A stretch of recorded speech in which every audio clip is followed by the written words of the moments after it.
Hello दोस्तों, स्वागत है आपका मेरे इस channel A B English classes में। तो दोस्तों, कैसे हैं आप लोग? आई होप सभी लोग अच्छे होंगे।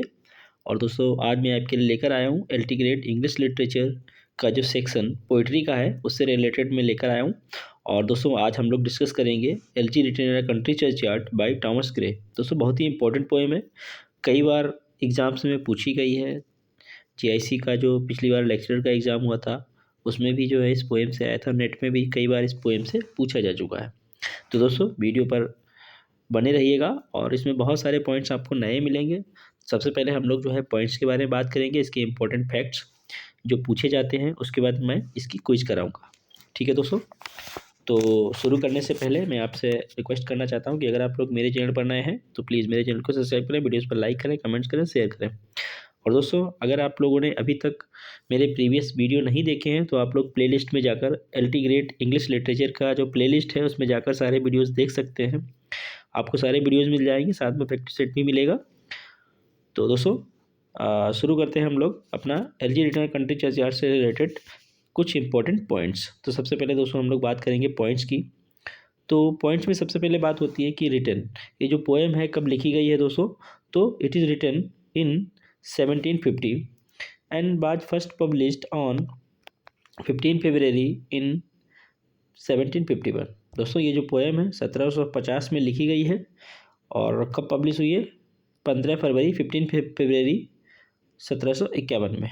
ठीक है दोस्तों, चलिए नेक्स्ट पॉइंट की ओर जाते हैं हम लोग। नेक्स्ट पॉइंट है दोस्तों कि the poem was completed when Gray was living near the church of Saint Giles, Stoke Poges. दोस्तों, ये इंपॉर्टेंट फैक्ट है कि जो है पोएम जो है तब लिखी गई, तब कंप्लीट करी गई थी जब ये जो है कहाँ थे, ये जो he was living church of Saint Giles, Stoke Poges या पोजेस, जो भी आप लोग इसको पढ़ते हैं।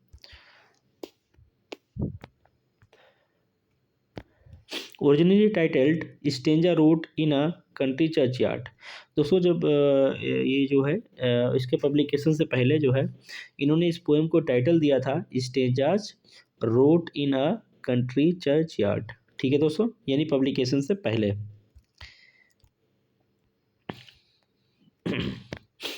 He wrote this poem after the death of his friend Richard best. दोस्तों, ये जो इनके एक फ्रेंड थे रिचार्ड बेस्ट, उनकी डेथ के बाद जो है इन्होंने ये पोएम लिखी थी। ठीक है। The poem was sent to his friend Horace Walpole who popularized the poem among London literary circles. दोस्तों, ये जो पोएम है इन्होंने किसके पास भेजी थी? होरेस वालपोल के पास भेजी थी। दोस्तों, ये भी एक लिटरेरी फिगर है, इंपॉर्टेंट लिटरेरी फिगर है। इनको जो है फादर ऑफ हिस्टोरिकल नॉवेल बोला जाता है। ठीक है, होरेस वालपोल को। ठीक है। इन्होंने जो है एक वर्क लिखा है important, castle of the castle of Otranto करके है। ठीक है, वो हिस्टोरिकल नावल है, बहुत ही इंपॉर्टेंट है, इसीलिए जो है ये हिस्टोरिकल फिगर है। पूछा जा सकता है ये पोएम जो है इन्होंने किसके पास भेजी? तो होरेस वालपोल के पास भेजी थी और उन्होंने ही, होरेस वालपोल ने ही इस पोएम को पॉपुलराइज किया था। दोस्तों, हम लोग मीटर की बात करते हैं तो इस पोएम का जो मीटर है, इस पोएम में कौन सा मीटर यूज हुआ है दोस्तों? इस पोएम में मीटर हुआ है आयम्बिक पेंटामीटर का। राइमिंग स्कीम की बात करते हैं तो राइमिंग स्कीम दोस्तों ए बी ए बी। ठीक है। अगर हम लोग स्टेंजा, इसके स्टेंजा जो है किस टाइप के स्टेंजा यूज हुए हैं तो एलिजेइक स्टेंजा या हीरोइक स्टेंजा जो है इनको बोला जाता है।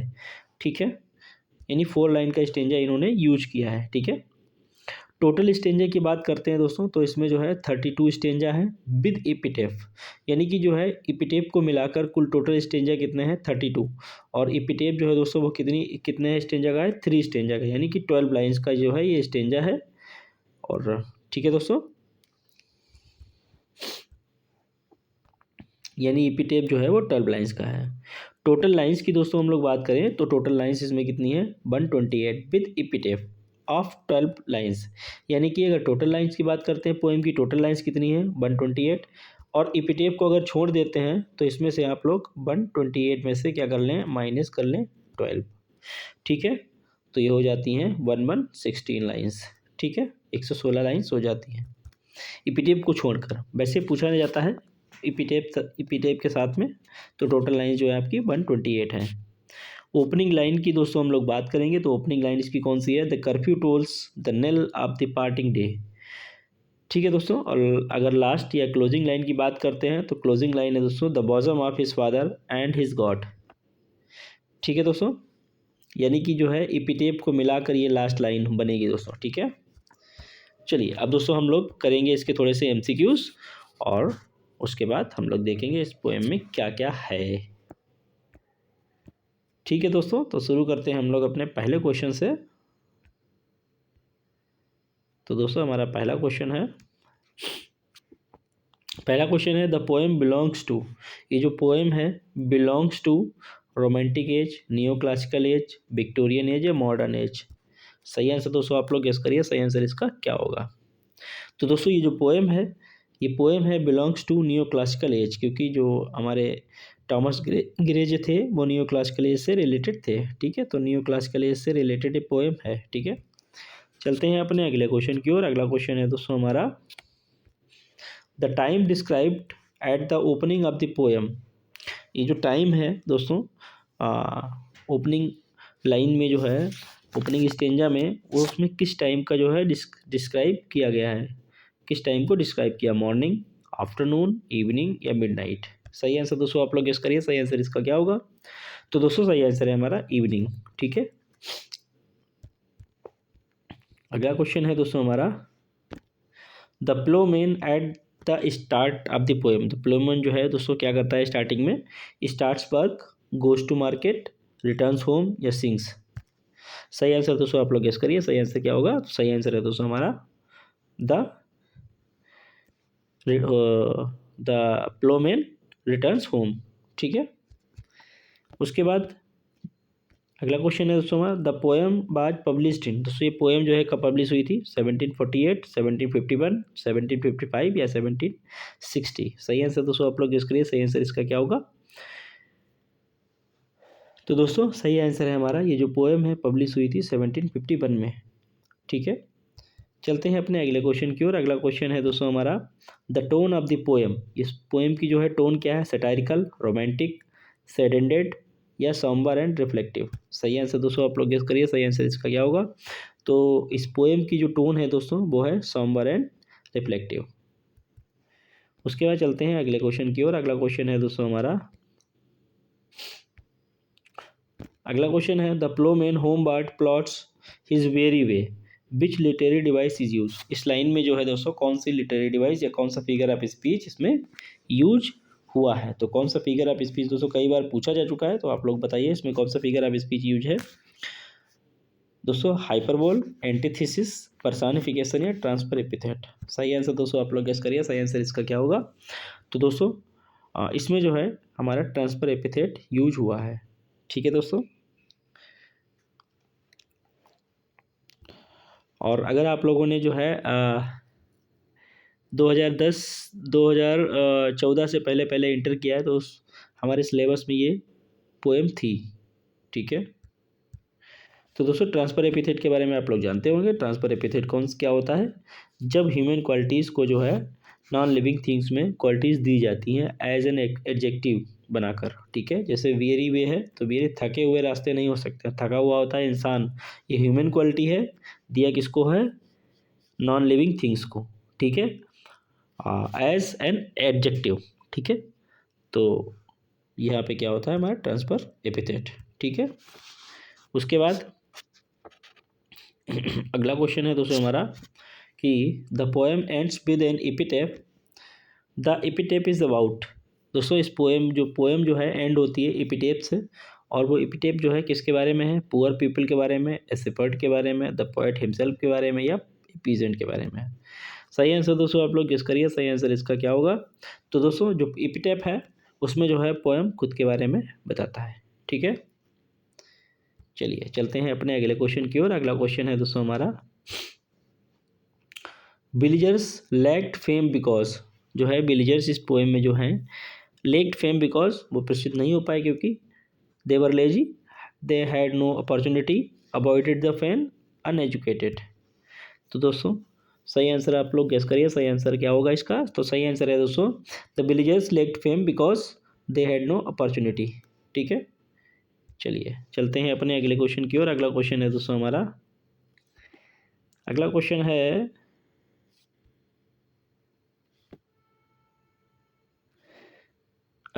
है which is the last line of the poem. इस पोएम की जो है लास्ट लाइन कौन सी है दोस्तों? The bosom of his father and his God graved on the stone beneath yon is thorn, या molest her ancient solitary reign, या beneath those rugged elms that yew trees set. सही answer दोस्तों आप लोग गेस करिए, सही answer इसका क्या होगा? तो दोस्तों लास्ट लाइन इस पोएम की कौन सी है? तो लास्ट लाइन जो है इस पोएम की दोस्तों ये है, the bosom of his father and his God. ठीक है दोस्तों, चलिए चलते हैं अपने अगले क्वेश्चन की ओर। अगला क्वेश्चन है दोस्तों हमारा, द यू ट्री सिम्बोलाइजेज। दोस्तों इसमें जो यू ट्री है वो सिम्बोलाइज करते हैं किसको? होप को, जॉय को, डेथ एंड मॉर्निंग को, या विक्ट्री को। तो दोस्तों सही आंसर आप लोग गेस करिए, सही आंसर इसका क्या होगा? तो दोस्तों जो यू ट्रीज हैं वो सिम्बोलाइज करते हैं डेथ और मॉर्निंग को। ठीक है दोस्तों, किसको करते हैं सिम्बोलाइज? Death and morning. ठीक है दोस्तों, चलते हैं अपने अगले क्वेश्चन की ओर। अगला क्वेश्चन है दोस्तों हमारा, historical figure is not mentioned in the poem. दोस्तों यहाँ पे बीच में लगाना भूल गया, विच हिस्टोरिकल फिगर। ठीक है, विच historical figure is not mentioned in the poem. कौन सा हिस्टोरिकल फिगर जो है इसमें इस पोएम में मेंशन नहीं किया गया? मिल्टन, चिल, पिनरी, क्रॉम्वेल, या स्पेंसर। सही आंसर दोस्तों आप लोग गेस करिए, सही आंसर इसका क्या होगा? तो दोस्तों सही आंसर है हमारा, इस पोएम में स्पेंसर का नाम नहीं किया गया है दोस्तों। इसमें मिल्टन, चिल, पिनरी, क्रॉम्वेल और जो है इसमें सीजर का भी जो है नाम मेंशन किया गया है। ठीक है, चलिए चलते हैं अगले क्वेश्चन की ओर। अगला क्वेश्चन है दोस्तों हमारा, अगला क्वेश्चन है कि इनविटेबल आवर मीन्स। इस पोएम में जो है इनविटेबल आवर दिया गया है, उसका मीन्स क्या है दोस्तों? मैरिज, बर्थ, डेथ, सारो। सही आंसर दोस्तों आप लोग गेस करिए, सही आंसर इसका क्या होगा? तो दोस्तों इनविटेबल आवर मीन्स डेथ। ठीक है, चलते हैं अपने अगले क्वेश्चन की ओर। अगला क्वेश्चन है दोस्तों कि the poem is an example of. ये पोएम जो है एग्जाम्पल है किसका? Graveyard poetry, mock heroic poetry, dramatic poetry, या पास्टोरल पोइट्री। सही आंसर दोस्तों आप लोग गेस करिए, सही आंसर दोस्तों इसको तो आज आंसर आप लोगों को पता होगा। ये जो पोएम है is an example of graveyard poetry. चलते हैं अपने अगले क्वेश्चन की ओर। अगला क्वेश्चन है दोस्तों, grey wrote the poem after the death of. ये जो पोएम ग्रे ने लिखी थी किसकी डेथ के बाद लिखी थी दोस्तों? Walpole, Richard best, his mother, या गोल्ड स्मिथ। सही आंसर दोस्तों आप लोग गेस करिए, सही आंसर इसका क्या होगा? अभी मैं आपको इंपॉर्टेंट पॉइंट्स में बता चुका हूँ कि जो है इन्होंने पोएम लिखी थी रिचर्ड बेस्ट की डेथ के बाद। ठीक है, चलिए चलते हैं अपने अगले क्वेश्चन की ओर। अगला क्वेश्चन है दोस्तों, अगला क्वेश्चन क्या है? अगला क्वेश्चन है कि which is the opening line of the poems epitaph. दोस्तों ये जो ओपनिंग लाइन जो है पूछी गई है कि पोएम का जो एपिटैफ है उसकी ओपनिंग लाइन पूछी गई है। तो पोएम का जो एपिटैफ है उसकी ओपनिंग लाइन क्या है दोस्तों? A youth to fortune and to fame unknown and melancholy marked him for her own, the bosom of his father and his God, here rests his head upon the lap of earth। सही answer दोस्तों आप लोग guess करिए, सही answer इसका क्या होगा? तो दोस्तों ओपनिंग लाइन जो है किसकी? पोएम की एपिटेफ की जो ओपनिंग लाइन है वो है here rests his head upon the lap of earth. ठीक है दोस्तों, तो ये जो है इसकी ओपनिंग लाइन है। ठीक है, अगर हम लोग इसकी लास्ट लाइन की बात करते हैं एपिटेफ की, तो लास्ट लाइन ये है इसकी। ठीक है, और एपिटेफ की ओपनिंग लाइन कौन सी है? Here rest his head upon the lap of earth. चलते हैं अपने अगले क्वेश्चन की ओर दोस्तों। अगला क्वेश्चन है कि who circulated the poem before publication. तो पब्लिकेशन के पहले जो है किसने ये पोएम को सर्कुलेट किया था? Johnson, Horace Walpole, Richardson, Edison. सही आंसर दोस्तों आप लोग गेस करिए, सही आंसर इसका क्या होगा? तो दोस्तों सही आंसर है इसका, मैंने आपको पहले ही बताया था कि इन्होंने जो है अपनी पोएम किसको भेजी थी? हॉरेस वालपोल को, और उन्होंने जो है इस पोएम को जो है पॉपुलराइज किया था। ठीक है, तो सही आंसर है हमारा Horace Walpole.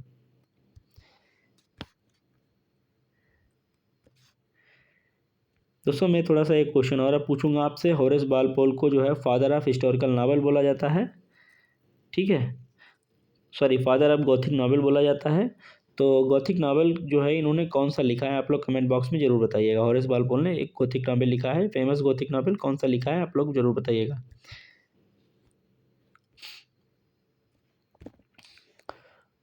Tone of the एपिटेप, दोस्तों एपिटेप की जो है टोन क्या है दोस्तों, प्राउड, कंडेमिंग, एंग्री या मोडेस्ट।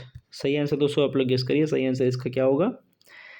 तो दोस्तों सही आंसर है हमारा, ये जो टोन है एपिटेप की इसमें वो है दोस्तों, वो है मोडेस्ट।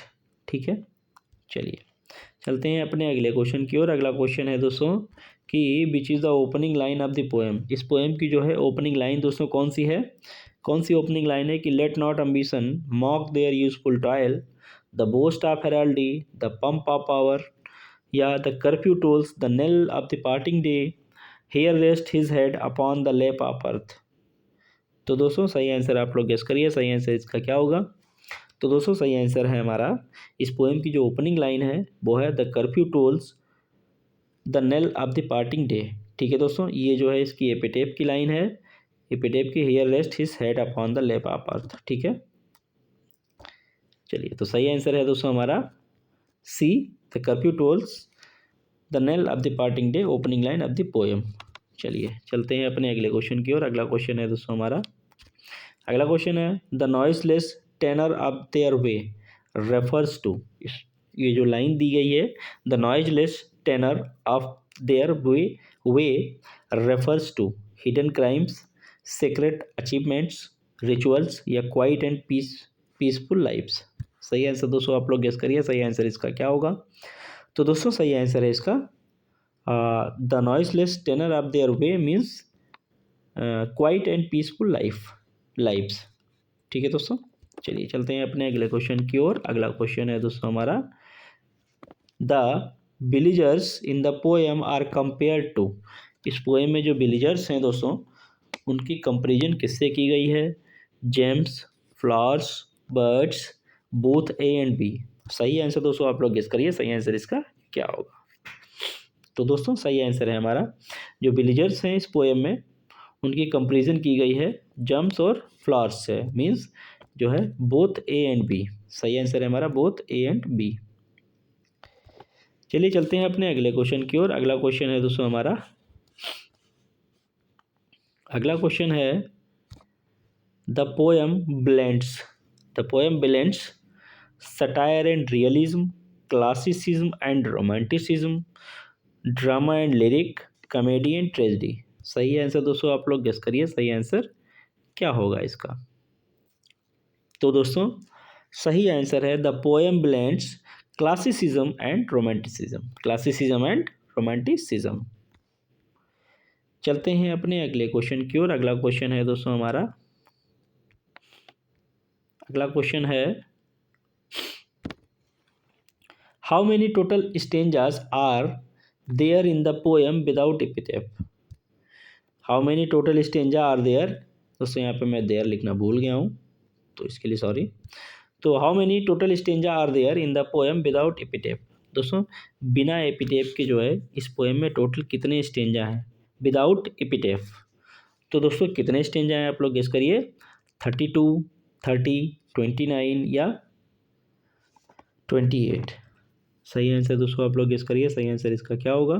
तो दोस्तों सही आंसर है हमारा, वैसे टोटल स्टेंजा दोस्तों इसमें कितने हैं 32, और 3 स्टेंजा जो है ये जो है 32 स्टेंजा हैं किसको मिलाकर, एपिटेप को मिलाकर। और एपिटेप जो है कितने स्टेंजा का है, 3 स्टेंजा का है, तो इसको 3 स्टेंजा हटा दीजिए। तो 32 माइनस 3 मीन्स इसमें जो है विदाउट एपिटेप जो है टोटल स्टेंजा है 29। ठीक है, चलिए चलते हैं अपने अगले क्वेश्चन की ओर। अगला क्वेश्चन है दोस्तों, पूछा गया है कि how many lines are there in the poem with epitaph. इस पोएम में जो है कितनी लाइन्स हैं विद एपिटेप, एपिटेप को मिलाकर कुल टोटल कितनी लाइन्स हैं दोस्तों इसमें। तो 128, 116, 132 या 136। सही आंसर दोस्तों आप लोग गेस करिए, सही आंसर इसका क्या होगा। तो क्वेश्चन नंबर 23 का सही आंसर है दोस्तों, टोटल इसमें जो है लाइन्स हैं वो हैं 128, यानी टोटल लाइन एपिटेप को मिलाकर। और एपिटेप को अगर दोस्तों हटा देते हैं तो हो जाती है हमारी कितनी 116 लाइन, यानी कि जो है हमारा जो एपिटेफ है वो कितना है 12 लाइन्स का है, यानी 3 स्टेंजा 4 लाइन्स। तो इसमें से अगर हटा देंगे तो जो है खाली पोएम्स की लाइन रहेंगी 116। और टोटल अगर लाइन्स की बात करते हैं हम लोग तो टोटल लाइन्स है हमारी 128 विद एपिटेफ। ठीक है, चलते हैं अपने अगले क्वेश्चन की ओर। अगला क्वेश्चन है दोस्तों हमारा, can honour's voice provoke the silent dust. Means दोस्तों ये लाइन जो दी है, can honour's voice provoke the silent dust, इसका मतलब क्या है दोस्तों? Dust speaks, honour revives the dead, honours can not bring back to the dead, या डस्ट इज लिविंग। सही आंसर दोस्तों आप लोग गेस करिए, सही आंसर इसका क्या होगा? तो दोस्तों सही आंसर है कि honour can not bring back the dead. ठीक है, चलिए चलते हैं अपने अगले क्वेश्चन की ओर। अगला क्वेश्चन है दोस्तों हमारा, सम म्यूट इनग्लोरियस मिल्टन हेयर में रेस्ट सजेस्ट। ये जो है लाइन जो है क्या सजेस्ट करती है दोस्तों? Milton was poor, villagers could have been great like Milton, या मिल्टन लिव्ड हेयर, या मिल्टन डिसलाइक्ड फेम। सही आंसर दोस्तों आप लोग गेस करिए, सही आंसर इसका क्या होगा? तो दोस्तों ये लाइन जो है वो रेफर करती है, वो बताती है कि जो विलेजर्स हैं could have been great like Milton, कि वो विलेजर्स भी जो है मिल्टन की तरह ग्रेट बन सकते थे। ठीक है, तो सही आंसर है दोस्तों हमारा बी। चलिए चलते हैं अपने अगले क्वेश्चन की ओर। दोस्तों ये इस वीडियो का लास्ट क्वेश्चन है। तो Gray's elegy is often seen as a bridge to. जो ग्रे की जो एलिजी है, elegy written in a country churchyard, is often seen as a bridge to modernism, Victorianism, realism, या रोमांटिसिज्म। सही answer दोस्तों आप लोग गेस करिए, सही आंसर इसका क्या होगा? तो दोस्तों Gray's elegy is often seen as a bridge to romanticism. ठीक है दोस्तों, तो दोस्तों ये थे हमारे इम्पोर्टेंट पॉइंट्स और important MCQs related to the poem elegy written in a country churchyard by Thomas Gray. दोस्तों अगर आपको मेरा कंटेंट अच्छा लगा हो तो प्लीज़ वीडियो पर लाइक करें, कमेंट्स करें, शेयर करें और ज़्यादा से ज़्यादा मेरे चैनल को सब्सक्राइब करें। और हाँ, आप लोग जो है, जो मैंने प्लेलिस्ट बनाई हुई है, आप लोगों ने अभी तक वीडियो ना देखे हो तो प्लीज़ आप जाकर जो है वीडियो देख सकते हैं। और मेरे यहाँ पर आपको सारा कंटेंट फ्री ऑफ कॉस्ट मिलेगा। जितना हो सके उतना देख लो, जितना हो सके उतना शेयर कर दो, क्योंकि ऐसा कंटेंट आपको कहीं और नहीं मिलने वाला है सिवाय AB इंग्लिश क्लासेस पर। ठीक है दोस्तों, मिलते हैं नेक्स्ट वीडियो में, तब तक के लिए thank you so much, bye bye.